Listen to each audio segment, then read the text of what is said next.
Hey guys, I'm trying to do this in a way that makes sense for you guys to be able to see my bookshelf. So obviously ignore this falling bun. I'm trying to do this in a way that makes sense. So I'm gonna have to just bring the tripod down every level until you can see more than just this bit of me. But I'm doing it so I can get up on my bed and point. And before I get into this video, I'm gonna be honest with you guys, a lot of these books are unread. Not a lot, like a section of these are unread. Because as someone who has an addiction to buying books, I buy too many books that it's humanely possible to read, as does most of BookTube and BookTok. You see one too many hauls and you're like, that one looks interesting, and that one looks interesting, and that one looks interesting. So you end up buying a lot of books and then you struggle to read all of them.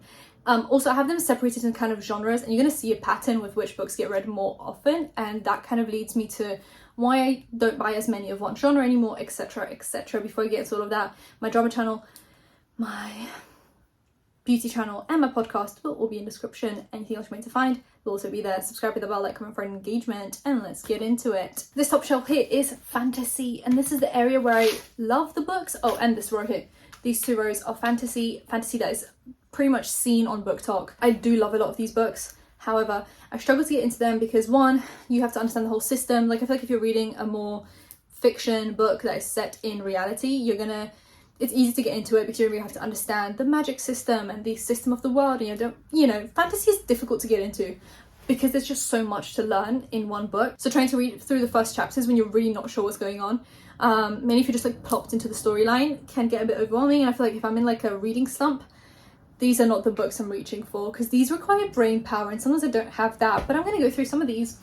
The top is books that I actually just haven't read. Shatter Me, which didn't fit into this area, which is like fantasy / romance. It didn't fit. I haven't read it yet. It is a classic on YouTube. You can't even see me. The House in the Cerulean Sea. Apparently it's a gem. I still haven't read it. Then we go into Renegades and Arch Enemies. There's Emma Books who recommended these a lot, but I still haven't gotten into reading them. They seem very daunting and intimidating if you ask me. Then we have Red Rising. Haven't read it. Have nothing to say for this book. Heartless. Apparently it's supposed to be kind of like a fantasy romance, a fantasy something. It's supposed to be a something. It sounded very good when someone described it, but I still haven't gotten to it. They have Wicked King, Cruel Prince, and Queen of Nothing. Apparently it's supposed to be kind of like Throne of Glass, that kind of a vibe aesthetic, and I still haven't read it. Then we have Shadow and Bone, which is a limited edition, and now you might be wondering where are the other two books in the series. That it's a trilogy. I actually had them all three in paperback, and then I bought this collector's edition one, and then I decided that because this one is a lot bigger than the regular, they didn't even look good next to each other on the shelf, so I just got rid of the other two ones. And then when these come out in the collector's edition, I'm just going to buy them and slot them in here. So for now we just have Shadow and Bone, but we will have the other ones if they come out in collector's editions. I love the Shadow and Bone trilogy. I know it gets a lot of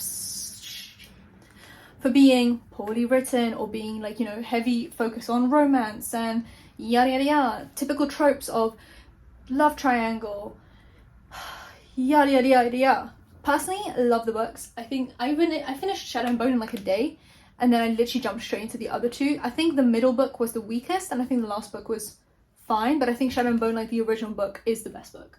Then we have Crooked Kingdom and Six of Crows, which are also in this. They had sleeves, but I prefer how they look on the inside, and then they match this, which I love how they did that. So I took the sleeves off, and then this looks like a whole collection. And when this comes out, well, obviously when the other two books come out in this edition, I'm going to have a full collection. I have not read Crooked Kingdom and Six of Crows. Apparently it's even better than Shadow and Bone, but I still haven't gotten around to it because I feel like I got so burnt out by reading Shadow and Bone that I was like back to back, that I was just like, oh, I need a break, and then I still haven't come back to it. King of Scars is supposed to be like just like an extra thing. It doesn't have the best ratings, but I think just bought it for, I'm gonna be honest with you guys, aesthetics. I think I just wanted the full collection, and I just don't know because King of Scars has pretty low ratings, and apparently it seems like a bit of an irrelevant book, but I don't know, we'll see when I get there. Then I have Circe. Apparently it's a great book, still haven't read it. We have Red Queen. Apparently that's supposed to be good. I remember someone saying in a YouTube video that was good. I haven't read it. I'm gonna, like I said guys, yeah, this top row is neglected books. These are books that require brain power, and when I'm in a reading slump, which has been for the last year or so, I'm not feeling like using brain power. But once we get to these lower shelves, I'm gonna have opinions to give you. Right now, I'm not giving opinions. Then we have A Winter's Promise and The Missing of Claire de Lune. Anyway, these are supposed to be beautifully written books, beautiful setting, yada yada yada yada yada. Illuminate, Gemini, and Obsidio, apparently great books, and they're also written in a format that's like, there's like a lot of graphics inside, so I bet this is, so I've seen this on audiobook before, but I bought it physically because I think just seeing the graphics and like seeing the notes and the letters is probably going to be a lot more satisfying than having to have someone like read to you. Now I'm reading a letter. You know, it gets a bit tedious. I just want to see it. They have Children of Blood and Bone and Children of Virtue and Vengeance, which are supposed to be 2 amazing books. Still haven't read them, but I will. Next shelf. Law, haven't read it. However, it's supposed to be something to do with Disney, I think. Then we have Nevermore, Wondersmith, and Hollowpox, which are supposed to be kind of like middle grade fantasy. I actually tend to really like middle grade fantasy for when I'm in a reading slump, so I don't know why I still haven't read these, and I believe that's also Emma books. A lot of these at first were Emma books, I'm going to be real with you guys.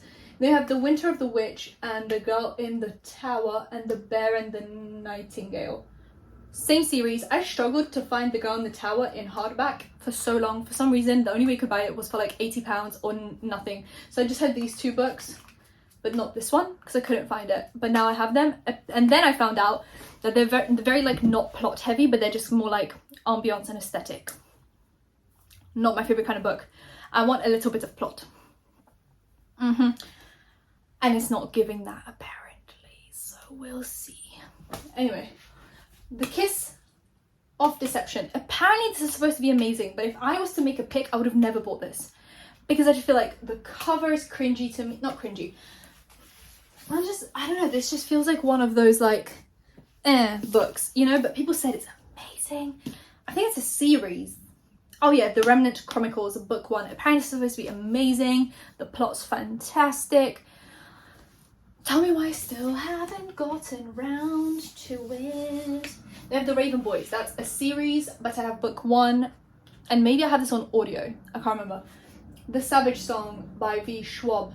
I like V. Schwab. I've read a few of her books. But there seems to be this pattern of reading a V. Schwab book and it being so so detailed that when I finish reading it, I actually have no idea what I read. Like, the plot makes sense as I'm reading it. Don't get me wrong. And I do understand what happened. But then I leave it for a minute and then I come back to book 2 and I can't remember what happened in book 1 because it was so detailed and there was so much going on that actually nothing in my brain happened. So I'm struggling right now to get into V. Schwab again. I'm going to get to this bit here. I'm going to explain it further to you guys. I just struggle to get into her books now because I'm just like, okay, this is a commitment of brain power. When I said like these were brain power, when it comes to V. Schwab, I have to like sit down. Brightness outside. I can't read this right before bed. I just have to be really, really focused and like full on brain power. Otherwise, I will not know what's going on. So I struggle right now to like pick up a V. Schwab book because as much as her writing's amazing, her characters are amazing, like the whole ambiance is amazing, it just takes a lot of brain power for me. So we have Among the Beasts and Briars. I actually have no idea why I bought that. That doesn't even sound interesting to me right now. Uh-oh. Almost broke my nail. Let's see. I mean, look, that actually looks quite nice. I could have possibly... Wild Magic, Whimsy, Heart, Adored Every Page. Okay, so it sounds like there's a lot of ambiance going on, like a fairy tale vibe, maybe? I don't know. Okay, then we finally get into... Now we get into books that I have read. This bun is gonna drive me insane. Scythe and Thunderhead, read both of them. I loved Scythe. I read it in probably like a few sittings. It's about this like dystopian world. Well, it's supposed to be utopian. Anyway, it's supposed to be this like time where murder and like just dying of natural causes doesn't exist. You can't just die. You exist forever. Until a scythe picks you to kill you. And they have a quota of how many people they're supposed to get rid of different ethnicities, sexes, etc, etc, and they'll get rid of X amount of people a year just to do a little, you know, so they don't get overpopulated, but then you don't get those like accidental deaths. Does that make sense? Anyway, great book. But then we get to Thunderhead, which was fun and fresh, but then I kind of, when I finished it, I kind of felt a V Schwab vibe where I kind of just didn't remember what happened. So then I'm trying to get into The Toll. I have it on audio. I've tried it twice now. I got like 5 hours into the audiobook, then I stopped, and then I had to go back because I actually wasn't listening, because I'll just play it while I was doing stuff, and normally that works for me, but this time I just wasn't listening. And then I still haven't tried it physically, and it's the longest book, and it just seems to be the least interesting. From the first 5 hours that I listened to, it just wasn't like hooking me the way Scythe hooked me from the get-go. Thunderhead was the weaker of the two books, to be fair. So then The Toll just sounds like the weakest of the three, and at this point I'm starting to get a bit like, do I need to know what happens? I think I've seen enough. I don't know.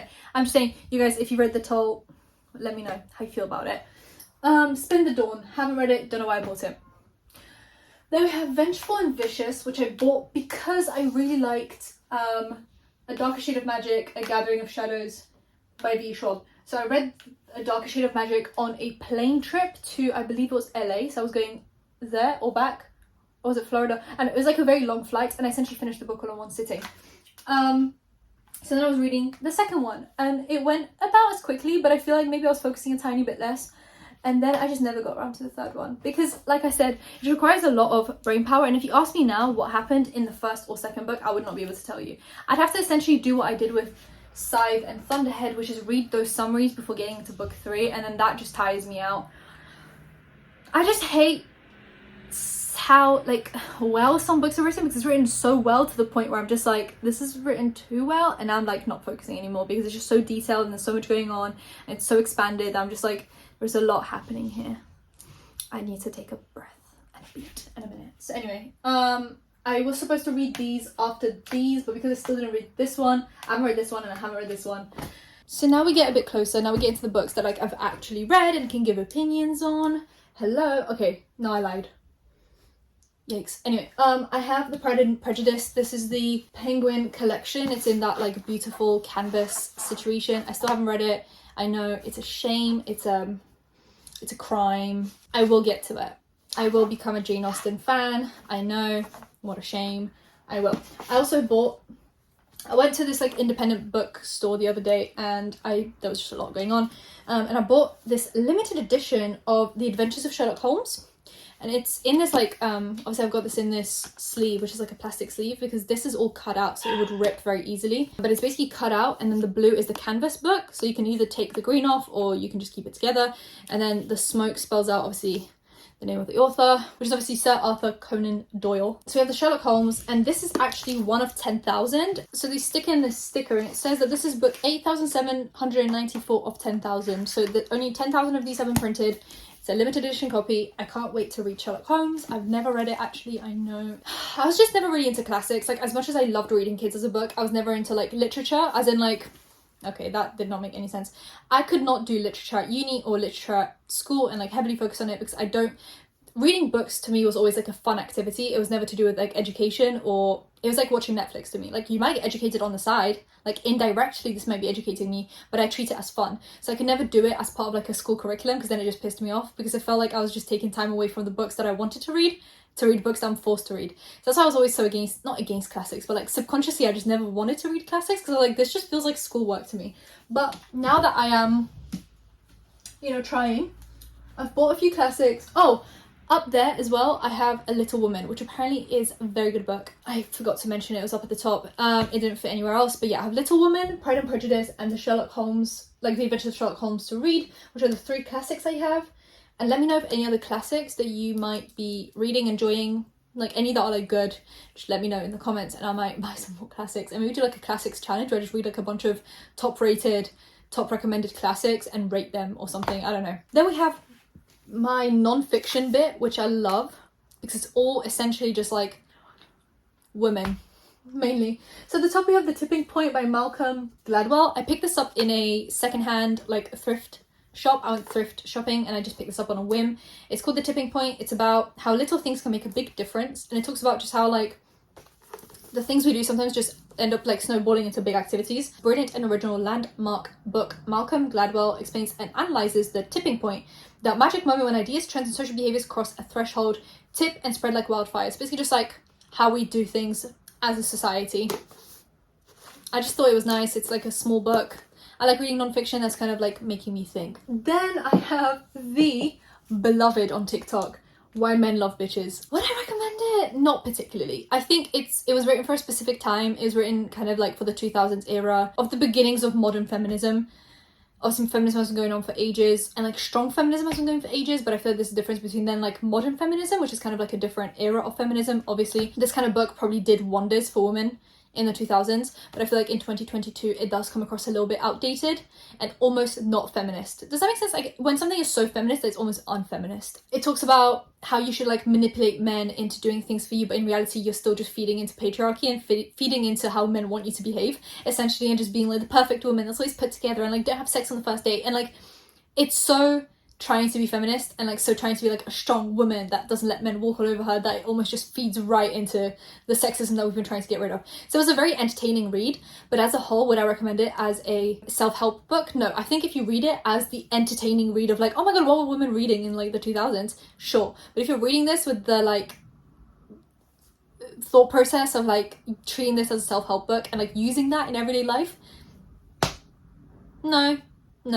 not really. I think obviously she makes some good points. I'm sure there's like a good point in there somewhere, but I feel like a lot of the times the ideas themselves make it sound like doing these things make you a strong and independent woman, when in reality they make you feed into sexism and like give men what they want, which is a well put together presented woman that never argues back and just manipulates them into doing what she wants them to do, when you should just be having open communication with your partner about the things that you want from them, instead of trying to manipulate them into doing the things that you want them to do. Just like a bunch of... Anyway.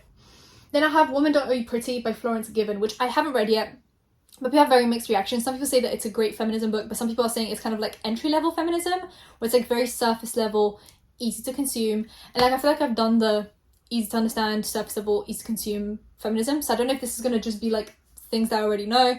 Anyway, I'll probably get into it at some point. I actually read Invisible Woman, but I read that as an audiobook, and I think that was very good. So I don't know if that's just going to reiterate the same points that I've already read in that book, or if it's going to do something different. But some people said it's like surface level feminism, which I think that's still important to someone, but I think if you've already done like the baseline education on feminism, then maybe this is redundant and maybe you can read something else. I don't know. I Have to Stay Sexy and Don't Get Murdered by Karen Kilgariff and Georgia Hardstock, which are two podcasters behind My Favorite Murder. Read it, great. It's basically like a autobiography written by both of them, and it alternates between chapters about kind of their life right before they met each other, which I think is really nice. Then we have Power. On TikTok they said that this book is banned in jails. I don't know how real that is, but anyway, it's Power. It's how to like gain power over people. I don't know why I bought this. This is giving me very like alpha male podcast, like how to manipulate people. I don't know, maybe I'll read it and I'll learn something from it, but I don't know why I bought that. Anyway. Then we have some new books. I went to a bookshop the other day where I got these two as well, and one of them is called The Right to Sex, and I actually took the sleeves of both of them because they're all like matte black underneath, and I thought it looked so cool. So I took the sleeves off, so you really can't tell what's written on these, but this one up here is The Right to Sex, which is apparently just like sex issues, like women being shamed for sex, but then also being violently forced into... Do you see what I'm saying? Like how it's used against us in two different ways, psychologically and physically. That's at least what I got from the blurb. Like that, there could be definitely more to this, but that's like at least what I got from the blurb. And then the other one's called Bitch by Lucy Cook, and it's just about feminism and women and the word bitch. Then I have Michelle Obama Becoming, and then I have Men Who Hate Women, which apparently is an infuriating book about incel communities, men who hate women, as the title would suggest. So I'm still yet to read this one. So I feel like when I have books such as The Right to Sex, Bitch, Men Who Hate Women, I do feel like the reviews of Women Don't Owe You Pretty kind of make me not want to read it, because then I feel like I'm kind of taking a step back and like going backwards in my education rather than going forwards, but I don't know. Anyway, then I have The Ninth House by Leigh Bardugo, which... mixed reviews, heavily mixed reviews. I don't know if I'm going to read it. Sorcery of Thorns, haven't read it. The City of Brass. And then I have V. Schwab again, The Invisible Life of Addie LaRue, which once again, it's supposed to be like not plot heavy, but character and ambiance heavy, which I didn't find that out before I bought the book. Some people love it, some people hate it. It's one of those where both this one by Leigh Bardugo, which is the same woman that wrote Shadow and Bone and all those books, and The Invisible Life of Addie LaRue have the same, like, either 5 stars or 1 star. Like, there's really not a lot of 3 stars in between, and I never know what to think about this kind of books. Then I have obviously Divergent, and I had Insurgent, and what's the other book? Anyway, I got rid of the other two because I think they're hot garbage. That's my review. I love Divergent as a book. It has its flaws, you know, whatever, yada yada yada. Love Divergent. It was like what that and Hunger Games is what got me into fantasy and reading, and like just like into consuming those kind of books. Like that was my jump from like children's books to like more teen books.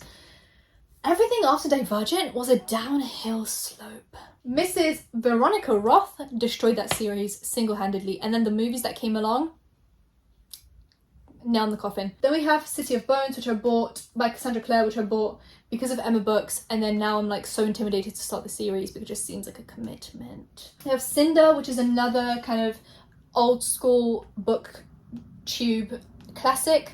This is a series of Disney movies and Disney stories turned into like more dark romances, I guess, dark books. There was some, like this one's based on Cinderella, and then they have some other ones. Because this was a classic back in the day, but then people have revisited it now and given it lower ratings, I'm a bit like, maybe I would have enjoyed it if I read it when I bought it, which was years ago, but because I didn't, and now I'm 22 and I don't know if I'll enjoy it.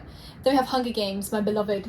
I loved the series when I first read it, and I could probably still love it if I read it now, but obviously I kept the whole series because unlike Divergent, I feel like it didn't actually go downhill. I felt like every book was perfect, and I cried on the last book when I was like 13 or however old I was when I was reading it. Love this series, amazing book. And now let's get into my favorite section. So now that we're in my favorite section, this is probably like the one that I can talk the most about, and this is where most of my videos are going to be stemming from. I've definitely moved away from not being like almost, I think I used to buy fantasy, not because I actually was like I am a fan of fantasy, but I feel like I was buying books that were only fantasy because there was really only that BookTube was recommending. Like I feel like there was a period of time on BookTube where only fantasy was being recommended, and there were only like specific few channels that would recommend romance or anything like that. And there's almost like this, sometimes it felt like, not with the YouTube reading community, but just the reading community in general, if you read only romance, it's almost like you're not reading books, like you're not reading proper books. You have to read like science fiction and high fantasy, and you have to read, you know, and it almost for a minute made me feel subconscious about what I was reading, and like made me feel embarrassed that I enjoyed romance. And now I'm like, I enjoy this. This is me. I love this. So yeah, now I'm not embarrassed, and I feel like more people on Book Talk now are talking about romance and like these kind of books. So I'm not embarrassed anymore, and I'm here to recommend some books. This is Vicious, and there are other books from this series. I like to sometimes buy just the first book from a series, read it, and then if I enjoy it, buy the rest. And I also have Pretty Reckless. Now there are other books. These two I haven't read yet. Then we have 1,000 Boy Kisses. Apparently that's supposed to make you cry. Haven't read these three, but these are all recommended to me by, this whole bit here was recommended to me by Steph Bora. I hope I'm pronouncing her surname properly. I found her on TikTok, and then I became obsessed with her YouTube videos, and now she's blown up. I remember, I think I followed her on YouTube when she was on like less than 50k subs. She's doing amazing things right now for herself, just based on romance books. Like I love that for her. Off Campus, which is The Deal, The Mistake, The Score, The Goal, and then recently Off Campus 5 came out, which is The Legacy, which is 4 novellas about these 4 pairs. So obviously you have like the endings of these relationships, and then in The Legacy they skip a few years in time and show you kind of how they ended up. I thought that this book was really irrelevant and unnecessary. I was reading it and like I was enjoying myself because I liked these characters, but I don't think that we needed this, because I just feel like we didn't need this. I appreciate it, kind of, but I just don't think, I think everything was wrapped up fine. Like I don't think we needed all of that. And then in Briar U we have The Chase, The Risk, The Play, The Dare. I'm gonna get to these once I do a few challenges, because I'm doing a few video ideas for this channel, so I'm gonna get back to these in a minute. Then we have Good Girl Complex by Elle Kennedy, which is the same author, but recently I saw, oh my god, what is her name? I'm gonna put it up on a screen, review this, and she gave it a 2 out of 5. So now I'm scared. Okay, I'm scared. I'm influenced by people's reviews. We have Birthday Girl by Penelope Douglas. Still haven't read it, but I did read Punk 57 by Penelope Douglas, and I loved it. If you don't like smut, don't read it. If you don't like smut, don't read these, except for 1,000 Boy Kisses, I guess. I do like me a bit of smut, I'm not gonna lie to you. So this one was great. I'm assuming this one's gonna be great. This one's a bit controversial. It's about a girl that is with her boyfriend and she moves in with him, but he lives with his dad, and she actually starts to catch feelings for the dad, and they both have chemistry, but the boyfriend treats her really badly, so you're almost rooting for her and the dad. Crazy stuff. I might give it a read. Then we have Anna and the French Kiss. Loki, this was slated on BookTube years ago, and I was part of the, like, I was watching the videos without having to read the book, and I was like, yeah, this book sucks. And then I read it, and it's such a guilty pleasure for me. I love books like these. I get it has a lot of issues. There's like cheating, but it's a fictional book. I don't have to agree with cheating in real life to be able to just like enjoy this book for what it is. It's a guilty pleasure. I read the other two, Isla and something and something and the something, but I got rid of the other two because they weren't in this collector's edition. This one has like printed edges and all that cute stuff. So when the other two come out in these collector's editions, I will buy them, but right now they just don't fit the ambiance and the aesthetic, so I got rid of them. But I just think it's a good guilty pleasure. Don't let someone tell you that you're not allowed to enjoy something just because there's a bit of cheating in there. Yeah, I'm not gonna let them tell me what to do. However, I did enjoy people slating this book. It was really fun to watch, so well done to all of you guys, because those reviews were great, but I still read it and I still enjoyed it. So here we are. There we have probably the most problematic series on the internet. Is it trash? Yes. Am I enjoying it? Yes. We have Before Anna Todd. This was the prequel to all of these. Then we have After We Collided, After We Fell, After Ever Happy. I watched the movies before I read the books because that's how I got into it. I wasn't a One Direction stan when they first came out. I think I was into like other things. So I never got around to reading this as the original fan fiction, which was the original material. But I watched the movies and I got addicted to the movies because they're so bad that they're good. I love a bad movie. My guilty pleasure is like the baddest, the worst movie you can find. That is my guilty pleasure. So After We Collided, I read. But then I'm currently reading After We Fell, and I had to give it a pause because I think it was like too much for me all in one go. I did this thing where if I really enjoy book one, I'll end up like reading all of the series and then get really sick of it. That's what I did with The Deal, like the off-campus series. I read it all in one go, and I tried to do it with this, and I feel like this is too much for me. Like this wasn't that toxic. This is too much for me. So I gave myself a little break, and then I'll get back to this once I have a bit of time. This one is the chunkiest book as well, and I feel like nothing is going on right now. Like nothing is happening in the first bit of the book. So anyway, we have After Ever Happy, which obviously I haven't read because I haven't read this one. But once again, these books are objectively bad. And it's okay to admit that they're objectively bad. It's also okay to admit that you subjectively enjoy them. Like I do. I'm not here to shame you guys. Yeah, tell me your guilty pleasures in the comment section down below.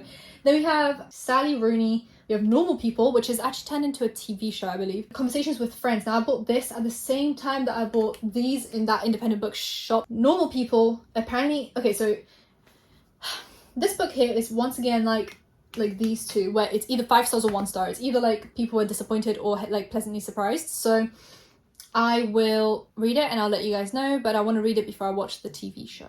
Then we have Colleen Hoover. I remember she was heavily hyped up at the beginning of BookTube. Then people realized that her writing is toxic, or like something happened to it. People started not recommending Colleen Hoover, and now that BookTok is back in action, we're getting like a repeat cycle of people loving Colleen Hoover. And recently she actually spoke about how she just started getting a lot of new sales, and she was like, what is going on? And then she realized that people on BookTok are finding her books. So it's getting the same cycle as on YouTube. So it was like loved on YouTube, then hated on YouTube, now it's loved on TikTok, and I'm assuming it's gonna get hated on TikTok if TikTok stays around for the next few years, because there's always like a cycle with books and stuff. I have It Ends With Us, Ugly Love, Regretting You. But yeah, so I'm doing a bit of a challenge with Colleen Hoover. I bought a few of her books and I wrote down a list. I'm going to do a reading every single Colleen Hoover book in a minute, and then I'll do another video where I rank all of them. But that's going to come soon. And I'm also doing hyped up TikTok books. So I'm actually doing the hyped up TikTok books now, and then I'm going to do Colleen Hoover later, because I've read more TikTok hyped up books than I've read Colleen Hoover books. So it's just going to be easier to make that one happen first.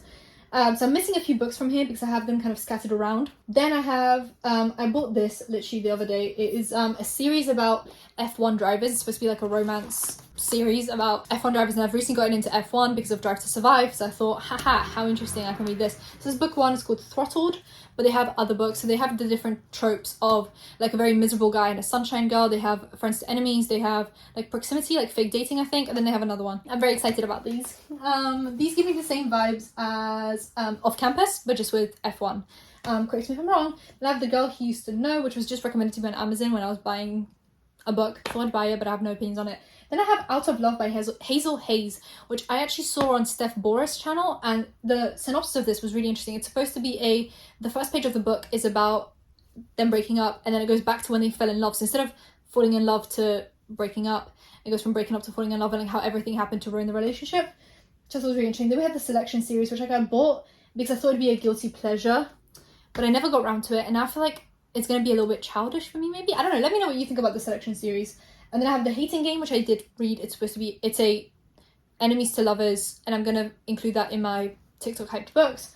And then I have Hush Hush by Becca Fitzpatrick, which I just never got around to. It's supposed to be like really bad, but like a guilty pleasure read. So I actually don't know how I'm gonna do this because I can't get that low with the tripod, but this is my graphic novel and manga area. I don't have a lot going on, but I have the basics. So these are actually based on a TV show I watched as a kid. I had all the toys and I was obsessed with this. They made it into like a 2-season, it was I think on Jetix and then on Cartoon Network. I don't know where you guys watched it, if you watched it, but these are the ones I have. And I remember I used to get the magazine of this, and they would have like a bunch of like magazine stuff in there, and then at the end or at the beginning, I can't remember, they'd have a comic, which is this, just reprinted, but it was printed in a magazine format, so it was like bigger as an A4. And then they actually in the last few years made them into graphic novels because Disney bought this series. So actually it's 2022 Disney, as you can see, is like copyrighted by Disney. Disney took over the series and then had it reprinted into this graphic novel format because it'd be, I guess, easier to sell. And then it obviously comes out in like parts and volumes. This is part 9, volume 2, etc. So I actually read all of these except for all of part 9. So I have part 9, volume 1 and volume 2, because what I like to do is volumes come out separately. So for example, it'll be like part 9, volume 1 comes out, and then a month later, you know, part 9, volume 2 comes out. So you have to wait until you get the whole part, and I like to read the whole part together rather than, because then I'll forget what happened. So until this part is finished, I won't read it. So I have 2 left that are unread because there are more coming out soon. Then I have Death Note, and I have the black edition, which has 2 volumes in 1 book, and it's all sprayed edges. Love this edition. So this one has volumes 1 and 2, and then it continues that way. And yeah, so this is Death Note. They obviously made this into an anime, but I started watching the anime and then I realized I still haven't read the manga, so I thought I'd read the manga first and then watch the anime, like finish it off. But I only got through, I believe, 4 of these. I still have 2 left, and then I'll find out how it ends, even though people have spoiled it for me, kind of. But I'll still finish it because it's very easy. I can finish like, yeah, I can finish these in maybe a few hours tops. Okay, so I guess this is how we're gonna do it. This is the controversial section because I don't really know what to do with it.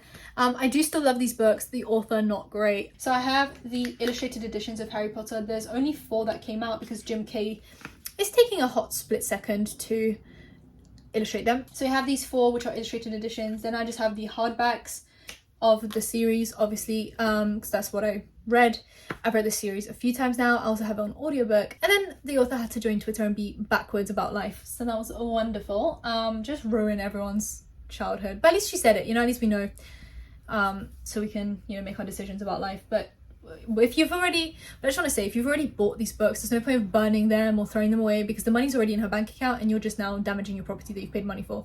Just have it on the shelf or hide it or cover it up, you know, maybe like paint over the covers or something. But at this point, burning it is really not going to make much of a difference because she's already a billionaire. So I think if we just now, from this point onwards, don't support her, I think that will make more of an impact than destroying products that you already paid for because she already received the paycheck. They have The 7 Deaths of Evelyn Hardcastle, which I started to listen on audiobook, but I didn't really like it on audiobook, so I'm going to read it physically because I heard it was really nice. Then we have Julian Flynn, which is Gone Girl, and this is one of my favorite movies of all time. So I just don't know if I'm going to read it as a book because I love the movie so much that I'm like, what's the book going to bring into my life? But then again, I do always like the book more than the movie, so I don't know. Then we have Taylor Jenkins Reid, who actually wrote The 7 Husbands of Evelyn Hugo, which is an amazing book. Obviously, read it. It's about, it's loosely based on Marilyn Monroe, from what I kind of gathered. Like, it's supposed to be kind of a Marilyn Monroe vibe, but just a little bit different. And it's just about the 7 husbands of Evelyn Hugo, who is like this Hollywood star of back in the day. And it's supposed to be like a biography written by a journalist, and it jumps back between the journalist portion and then back in the day, kind of you jump into Evelyn's life, and it was such a good book. Then I have these 2 that I bought in this like independent bookshop, which we have the Tokyo Zodiac Murders, and we have Nagasaki, which is supposed to be a short book about this like man that finds someone living in his house and he starts like, you know, panicking and trying to figure out what's going on. I also have from the same shop The Silent Dead, She'll Make Them Speak. It's about another serial killer. Then we have Malibu Rising. Daisy Jones and the Six, Taylor Jenkins Reid. So because I enjoyed this one, I think I'd enjoyed these two, but I still haven't gotten around to them for some reason. I have A Study in Charlotte, which is so interesting because I haven't read the original source material, which is The Adventures of Sherlock Holmes, but I've read a spin-off series, which is obviously not going to be as good as the original, which is A Study in Charlotte. It's this like mystery / romance between these two. So one of them is related to Sherlock Holmes. The girl is related to Sherlock Holmes, and then the guy is related to Watson's family. And then they come together in this like private boarding school and they have to solve mysteries together.